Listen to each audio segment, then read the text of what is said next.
excited to be here again. Like Betsy said, my name is Jessie Torres, and I have a very, very huge heart and a passion for helping to end suffering. So the fact that these two wonderful people are doing what they're doing is amazing, and it really brings me to the topic of today. We talk about conscious entrepreneurship, and for me, it's about what are our limitations?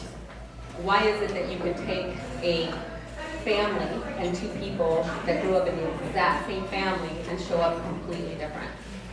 Someone who takes that example, whether it's an alcoholic family or where they were abused or whatever happened, and one of them creates a passion inside of them to decide that they're going to live their life limitless and that they're going to suck the juice out of life and create life on their terms because they don't want to repeat what happened to them. And then you have the alternative who actually repeats the exact same patterns and ends up being an alcoholic. So what causes limitation?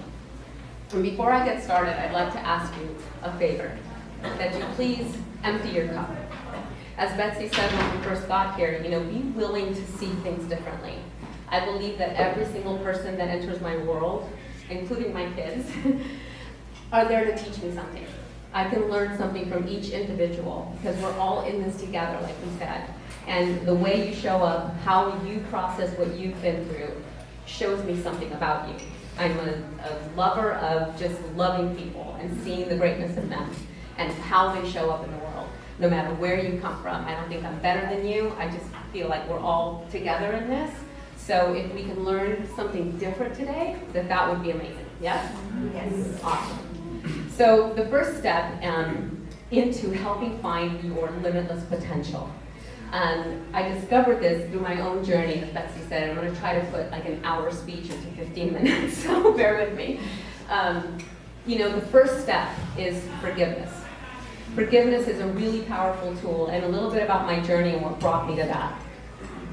I come from a history of child abuse, coming from being in that child abuse to I was 18, and coming from that into an 18-year marriage of not physical, but verbal, emotional, and mental abuse. And not understanding, how I got there, but getting to that place of complete apathy, where the only reason I'm living is because of my 3 kids who are here in the audience today. Because I was hoping so badly that somebody would just blow the red light and just end my own suffering. Until, and I'm really passionate about this, I was shown kindness. I was shown kindness, and I didn't know what that was like, because my father told me that if somebody was being kind to me, it was because they wanted something from me.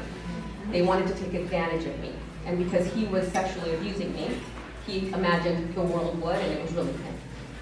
My husband told me, don't trust people, they subconsciously want to break up a good thing, so don't talk about our marriage to anybody. So I walked from the car to the grocery store with my head down, and I wouldn't make eye contact with anybody, because if I did, I would call attention, and then I would get in trouble. As far as physically, I would gain weight, so I wouldn't call attention, but then I had to be the trophy wife, and I would get in trouble for being fat, so then I would lose weight, but then I would get attention, and I would get in trouble, so it was just a crazy roller coaster of really defining who is Jessie in all of this. And coming to a place of being taught kindness, being given kindness. I didn't even know how to articulate it. All I knew is that I wanted that. Whatever that was, it sparked, it awakened something in me that made me want life. And I knew that if I was going to get more of that, I couldn't be this anymore. And that's when I made a decision. And I knew that I had to get out of that situation. After making that decision, which was a very, very, other than my brother's death, one of the worst months of my life, it created an insatiable hunger for me, an obsession, if you will, of discovering and understanding human development. What creates suffering? What creates limitation? Why do we stay in relationships like that? Why do we not declare that we're worth more? So I got my hands on everything I could possibly read, every seminar, every workshop, whatever it was, therapy, I wanted to understand, and thus brought me here. And one of the key elements of getting through and understanding that the gift is you, and that there is no limitation except the belief that there is one, is forgiveness. Because forgiveness is one of those things that it gives you the illusion of control. That if you don't forgive, then somehow it doesn't justify the behavior of what happened to you. But what happens when we don't forgive is that we hold on to this thing and then we don't have to show up in a big way because I can't. Look at what happened to me, right? This happened to me, and you end up blaming. And then you get scared of being in that big space, so you just hold on. And the belief is that somehow the person that hurt you or the situation, will now be suffering because you're holding on to the anger, and it's you who's dying inside. So forgiveness is number one key element to helping find your own limitless human potential. Number two, and this is, I believe, way underrated, but I hear more and more of it in this community, which I absolutely love, and it's gratitude. Gratitude is, you can't be angry and grateful at the same time. When you find yourself in despair, or you find yourself limiting yourself in any way, where you go back to your thoughts and you're thinking, I can't do that because what will they think, or I can't believe that happened. A situation happens where it takes you down and you start going into the roller coaster of how that shouldn't have happened. And I love Byron Katie's quote. She says, when you argue with reality, you lose 100% of the time, right? And the other one that I love is she says, I know that was supposed to happen because it did. Right? And it's just like you go back and you live in the past, and what causes suffering is that we're either in the past or we're in the future. Right? We're back there going, oh my God, that shouldn't have happened. I shouldn't have been wrong that way. They shouldn't have talked to me that way. I shouldn't have lost that job or whatever it is. And now what am I going to do about another job? What am I going to do about another relationship living in the future? And you're missing the gift and the beauty of who you are in this moment. Right now. The gift. My hunch is that whatever adversity you've been through in your life, and I trust that we've all had challenges, yes? Yes. That in that, there's something there. There's something there that you walked away with that you didn't have before. Something that you learned. A gift that it gave you. Napoleon Hill in Outwitting the Devil. Love this quote. He says, with every bit of adversity, there's a seed planted of unborn opportunity. Or its exact advantage. But we have to seek it. We have to find the seed. And sometimes when the pain is so harsh, all we focus on is the pain. And we don't seek for the goodness. You can condition yourself. You can walk away with one thing today. Whenever you get met with adversity, ask yourself, what is the good in this? Even when it really sucks. And I'm not here to say, that you're going to laugh your way through, adversity. Feel your feelings, but don't suffer it. Because what happened, happened. And it's up to you to seek the opportunity or the good in it. Maybe it's there to help you build a bigger muscle, to help you in a future relationship or in a future endeavor. And then once you're there in that present moment and you take away the gift, be grateful. Say thanks.